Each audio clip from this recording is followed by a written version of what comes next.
tuning in. We wanted to take a few minutes out and make this video to kind of explain why we decided to live full-time in our RV and kind of how we're going about it. It's not the traditional way that a lot of people think of full-time RVing, but basically here's kind of our backstory and how we got started. So I guess it was probably about a year ago.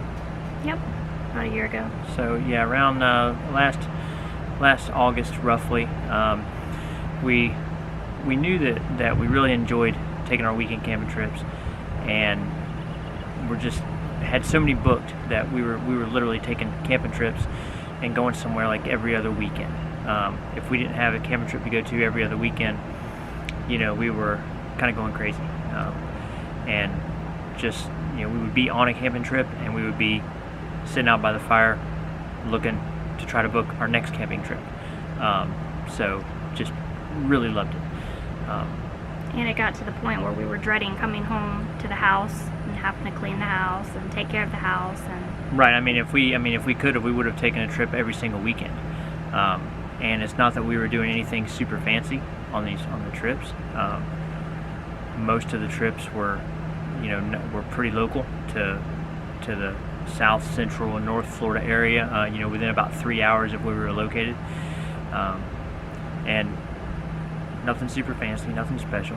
Just getting away and getting to spend time together and staying in our travel trailer. We had a little Gray Wolf toy hauler travel trailer, and we got to the point where we would rather be in it and off doing our camping trips on the weekend than being at home. But obviously the responsibilities that come with owning a home, those obviously had to be taken care of, and we were kind of joking that man, you know, we should just go ahead and go full time now and just stay local. You know, wouldn't that be great? I mean, we have a state park real close to where we're located at now. We have a Army Corps of Engineers park located very, very close to where we're at. There are a lot of great campgrounds here in South Florida. I mean, there's no shortage of places to stay, and some of them you can stay at very inexpensively. So we just threw it out there as kind of a joke, and then the more we thought about it, and the more we talked about it on more camping trips that we went on, we decided, man, this might be the way to go. So Eric is big into making pros and cons lists, so we sat down and made a pros and cons list of the pros of selling the house, what that would entail, what that would look like. It was going to take quite a bit of work to get the house ready to list, but in the end, when we looked at the financial side of it, and when we looked at just how much happier we were when we were just living more simply on the weekends, it just made sense. And I think one of the things that helped make our decision easier with selling the house, because a lot of people are like, oh, you might want to come back to your house, but we have two older kids that were no longer living with us, so we had this huge 1,700 square foot house with a pool with just myself, David, and Dylan. So we figured if, you know, we ever wanted to get another house, we would get something smaller anyways. Right. So our oldest son, Ryan, he's 23. Our middle child is Brittany, she's 21, and then obviously we have Dylan. So once Brittany moved out, we didn't really need that much space anymore. It just didn't make sense. It's expensive to maintain a home, and it just made much better sense to us, and we could really wrap our mind around selling the house. So the first thing we did after we decided for sure that this is what we wanted to do, so probably about August of 2018, we made the decision. So we said, well, we've got the holidays coming up, so the first things before we worry about getting the house ready to sell, let's go ahead and start downsizing, because we had a lot of downsizing to do. A lot of downsizing. So we took probably a good 3 or 4 months to downsize. So we started downsizing and getting rid of stuff, and I mean, we got rid of a lot of stuff. We took bags and bags and bags and bags of clothes, stuff that we hadn't worn in years. I think there was stuff in that closet that we moved from our last house to this house that we've still never worn.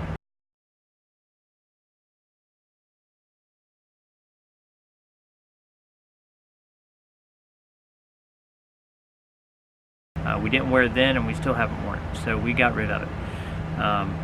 We kind of started dealing off slow with the downsizing process. Obviously, for a kid, getting rid of your toys and the piles and piles of stuffed animals and all the things that kids accumulate. That was a little bit tough at first, so we started him off very slow.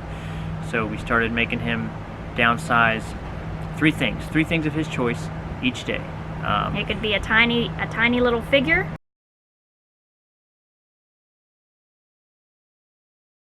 Right. It could be a game he hasn't played. It could be a stuffed animal, whatever he wanted to start with. Right, it was his choice. He got to pick three things, no matter how large or how small. And I think that made the process much easier for him to accept. Oh, for sure. Yeah, it definitely did. And he, once he saw us getting rid of more stuff and bigger stuff and things that maybe we didn't really want to get rid of, just kind of we're holding on to those some of the bigger things. Once he saw us get rid of that, then he wanted to chip in and get rid of something of his.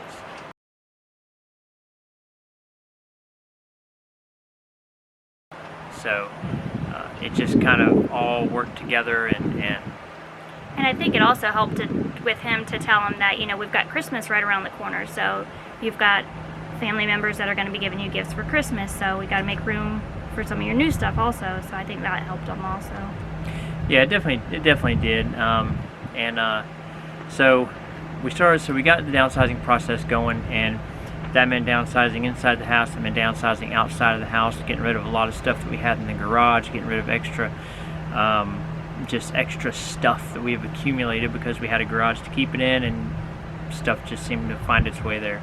Once we had the date in our mind that we wanted to list the house, we started looking around on Zillow and some of the other real estate sites, and realized that the houses that were completely empty looked so much better in the pictures. They looked move-in ready, they looked cleaner, they weren't cluttered, and we figured that might be the best way for us to sell our house quickly. We didn't really know how long it was going to take, so at that point we decided that we needed to downsize enough to move into our 29-foot travel trailer. So it was parked in our driveway, and we continued to downsize to the point where we got rid of all our furniture and everything. The house was completely empty when the realtor come to take the pictures, which made a massive difference. Huge difference. It was a lot less stress for us, not having to worry about taking the dog and leaving when people were coming to see it for showings. I think it gave us a lot better opportunity to have more showings because our schedule was irrelevant. The house was empty, so they could come anytime and see the house. And the realtor was pretty happy when he come and saw how well we had the house cleaned up, how empty it was, and we moved everything that we had into our 29-foot travel trailer, and that was kind of the ultimate downsizing, because we thought we got rid of a lot of stuff until we started trying to pack it into a 29-foot travel trailer. Not to mention it was a toy hauler travel trailer, so it had a front bedroom, but the whole rear of the trailer was just wide open.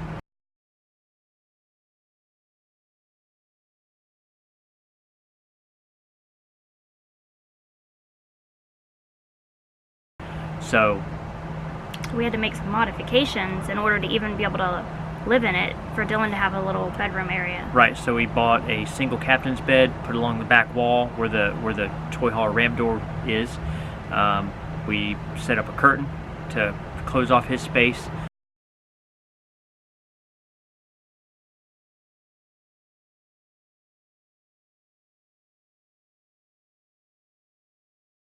To give him a little bit of privacy at night while he was sleeping, and it was tight and it was cramped.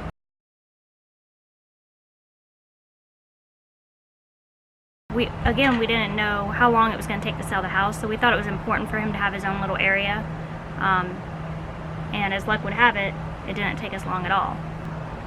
So we actually listed the house the very beginning of April, and we had a contract in less than 72 hours. Yeah, and I think that was a direct result of having the house empty, having everything cleaned up and cleaned out of there.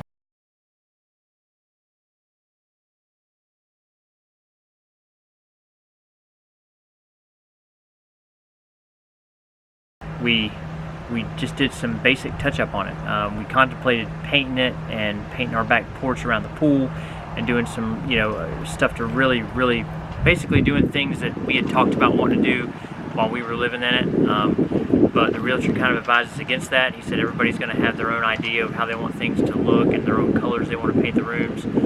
So he advised, don't worry about all that. Didn't think it would be a big deal. And as it turned out, he was exactly right. It wasn't. We were getting 6 and 7, 8 showings a day as soon as we listed it. So it sold, or actually we got a contract on it very quickly. Everything was going super smooth. About a week, right at a week before we were supposed to close, they had the final inspection done, and our driveway was really cracked and broken up, and they flagged it as a safety hazard because there were big chunks of driveway sticking up.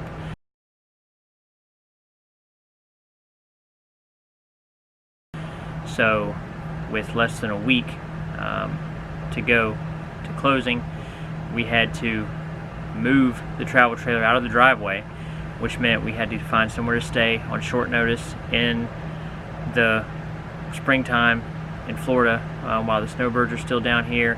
That's next to impossible. So we got super lucky, found a spot at Jonathan Dickinson State Park,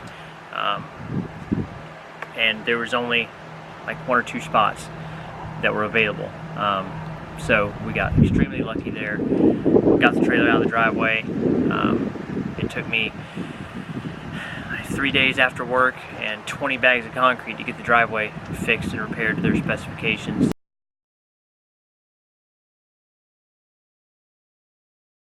Got it done, and we closed on the house.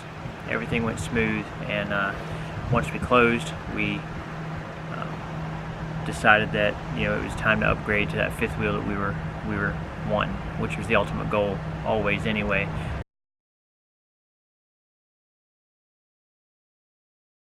The travel trailer was just a bridge between selling the house and getting the 5th wheel. So that's what we did, and that's how we ended up in our 5th wheel. So the next question that people always ask is, well, how do you full-time if you're not traveling? So I still have a full-time job. I work full-time here in town. Erica works part-time at the same company, so we both still work. When we were kind of thinking about full-timing early on, in the early stages of talking about it, we kind of blew it off because, obviously right now we're not in a position where we can go travel the country and leave our jobs and just travel. So we thought there was really only two types of full-timers, and that's the ones that quit their job, travel the country, and then there was the ones that are full-time where they buy a trailer and park it in an RV park and just leave it there and basically live in an RV park. And that wasn't our idea of what full-time was. So what we kind of do is a little bit of a kind of a hybrid. We still work, we still stay local, but we move from campground to campground between State Park, Army Corps of Engineers Park. There's a local county park, and a lot of these places, the places they're well kept, they're super clean, super easy to get into in the summertime. So that's how we do it. Now, we still take our trips on the weekends. We still love taking our trips on the weekends, and actually when we had the house, our range was really about 3 hours was kind of the max that we would travel to go on a camping trip on the weekend, because we knew that return trip home, we had to come home on Sunday, unpack the trailer, clean everything up. It was a big process when we got back. Now that we're full-time, we can kind of stretch that out a little bit because we're taking our home with us. So when we come back on Sunday to wherever we're going to be set up, we just come back and set up, and that's it. We're all set. We're ready to go. So it's simplified our life a lot. It's made it so much easier not having to worry about forgetting something to pack for as frequently as we were going on trips. So yeah, packing and cleaning up, obviously, at the campsite. Now when we go camping, it's a lot easier. Dylan has adapted extremely well to it. I think squeezing him down squeezing him down into that travel trailer. How long did we stay in the travel trailer? For about, ended up being for almost 2 months. Yeah, so we were in the travel trailer for about 2 months, which to say that it was cramped, that's an understatement. It was cramped. It was me, Erica, Dylan, and our dog Nix. So it was a lot of work to get everything down in that travel trailer. And to those families out there that full-time and in very small spaces, small travel trailers with families and pets, kudos to you. Not that our fifth wheel is huge. It's a 28 BH, so it's only 34 feet. It's 33 feet 10 inches all the way to from the front to the rear. So not a huge fifth wheel, but compared to what we were living in, it's more than enough room for us. The storage is excellent, so we love it, and we're super glad that we made that choice. It's still small enough to get into almost anywhere we want to get into. A lot more availability, or even some that say they'll allow 36, 37 feet, but then it's like extremely tight trying to get into that spot, and it's just we haven't really run into any problems. No, and I mean that's the other thing, just because the length of your site is long enough to fit your rig, that doesn't always mean that there's not going to be trees out front, obstacles that you have to get around to get into the site. So we wanted to stay as small as we could, but without really restricting us down, and still be able to have the storage that we needed.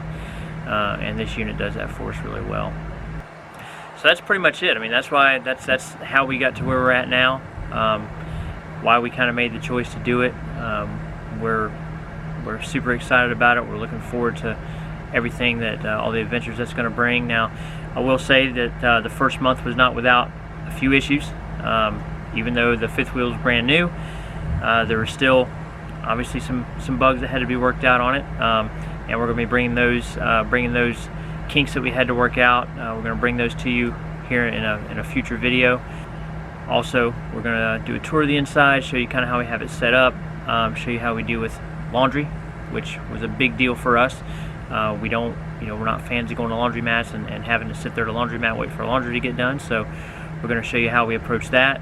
And we just hope that this video will maybe be an inspiration to some people that are wanting to do the full-time RV lifestyle but not sure how to make that happen since they still have full-time jobs. And we're hoping that we can bring some inspiration, offer some advice. If you have any questions for us, feel free to leave them in the comments. We love to answer them for you and hear from you. Yeah, I mean, just because you're not in a position to, just because you can't leave your job and travel the country, like a lot of people that you see on YouTube doing. Obviously, I think for all of us, ultimately, I think that's the goal for anybody that's a full-time RVer. The ultimate goal is to be able to do that one day, and work toward that. But there is also a realistic side that says there's things that you have to take care of before that can happen, and that doesn't mean that just because you can't leave your job, just because you're not in a position to do that right now, just because you might have some debt.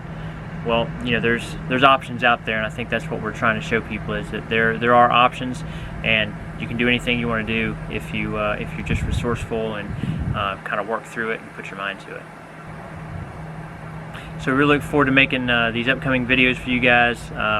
Make sure to hit the subscribe button so you can follow along on our adventures, and catch you guys later.